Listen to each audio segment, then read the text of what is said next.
Okay, hello guys. Nandito na po tayo sa ating part 2 ng ating pag-draw ng isang regular pentagon. Okay, so ito po yung dati. Okay, so makikita po natin na nakagawa na tayo ng circle.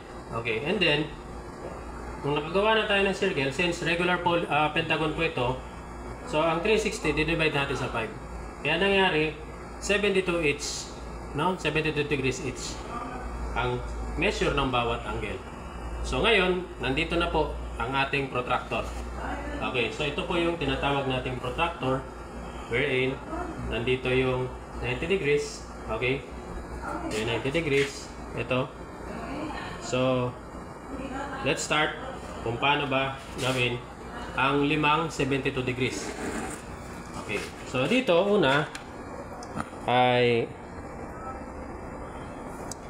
itong nasa gitna, ilalagay natin dito sa center ng circle. Itong guhit na to ay dapat nakatapat ito dito sa radius. Okay, so ganito yung paglapat. Yan. Okay. Yan. So now, gagawa na po tayo ng 72 degrees.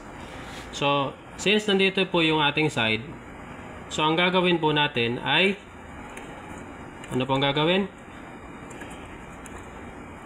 Maghahanap tayo ng 72 degrees dito. Okay, since nandito po yung 0, so we have 10, 20, 30, 40, 50, 60, 70.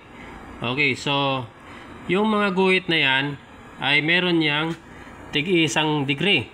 So nandito po yung 70, 71, 72. So nandito po yung 72. Okay, tandaan po natin yan ng lapis. Okay. So yan.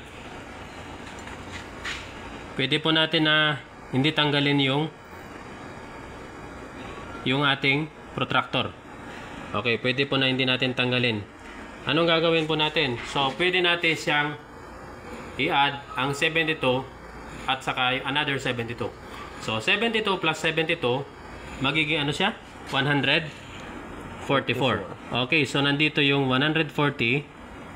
So 144, so nandito na po banda yung 144. Okay, so nandito na yung 144. Okay, so may tanda na po tayo dyan. So nakailan tanda na tayo?